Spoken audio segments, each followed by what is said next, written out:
Yunda akan jabarkan bagaimana melihat seseorang dari tingkat kebaikan agamanya. Ini diriwayatkan, dikisahkan bahwasannya Umar bin Khattab itu pernah mendapati sahabat mengatakan, dia ini orangnya soleh banget, dia ini baik agamanya. Kata Umar, jangan terburu-buru menilai orang lain. Ditanya sama Umar kepada sahabat ini, apakah engkau, yang pertama, kita mau melihat ini laki-laki baik tidak agamanya. Yang pertama, apakah engkau pernah berurusan uang dengannya? Tanya aja teman-teman si cowok ini, gurunya dengan murabbinya, tanya.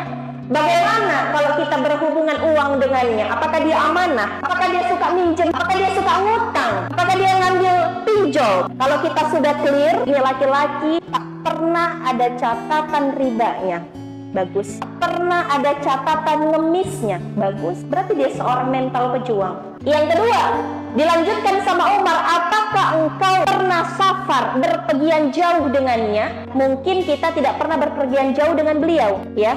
Kalau pernah mungkin sesama komunitas mungkin paham. Tapi kalau nggak tahu gimana Kak Yunda? Tanya sama orang tuanya, tanya sama teman-temannya gimana dia pas safar, jam berapa dia bangun subuh, bangun tidak dia pas tahajud. Kalau kita camping-camping komunitas kan kelihatan. Dan yang terakhir kata Umar, apakah engkau pernah bertetangga dengannya? Yunda sama Koko itu jauh, Yunda Medan, Koko Bogor. Gimana cara ngasih taunya?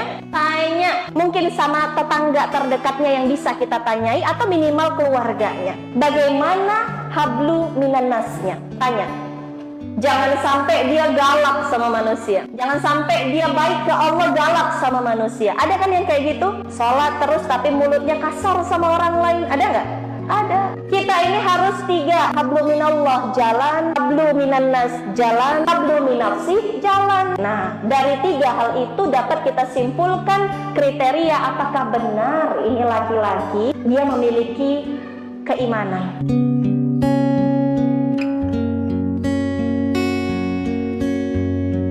Yang kedua, kata Rasul, bagi para wanita, lihat apakah akhlak dari laki-laki ini baik atau tidak. Bagaimana caranya Teh Yunda melihat akhlak seseorang itu baik atau tidak? Yunda dinasehati oleh beberapa guru dikatakan seperti ini.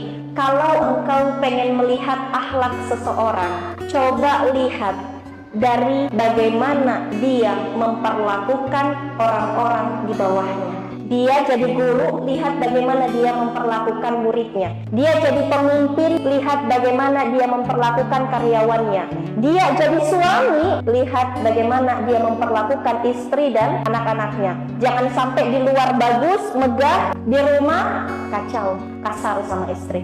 Maka lihat, atau mungkin dia mau bangun rumah, lihat di luar dia dipuji-puji orang, lihat bagaimana perilakunya kepada tukang-tukang yang sedang bangun rumahnya. Kalau dia sopan, kalau justru dia tawadu, ya, tadi poinnya adalah tawadu, nggak apa-apa Pak, sampai tukang bilang, Pak nggak usah repot-repot buatin saya minum, nggak apa-apa Pak. Kalau dia punya sikap tawadu, nggak apa-apa, ini Pak minumnya, wah ini laki-laki emas ini seperti ini. Lihat bagaimana dia memperlakukan mungkin pengemis, peminta-minta. Mungkin kita bisa seuzon ya, itu mah begini. Enggak, jangan. Kita lihat, mungkin dia sudah tahu mereka curang, tapi dia tetap mangga Pak, semoga jadi amal salih, mangga Pak untuk bantu rumah. Kalau dia sopan, santun kepada orang yang ada di bawahnya, maka dikatakan akhlaknya memiliki akhlakul karimah. Dia memiliki akhlak yang baik. Atau kalau teman-teman punya pembantu di rumah, atau orang-orang yang bantu-bantu kita bersihin rumah, lihat bagaimana cara dia memperlakukan pembantu di rumahnya. Ini menarik.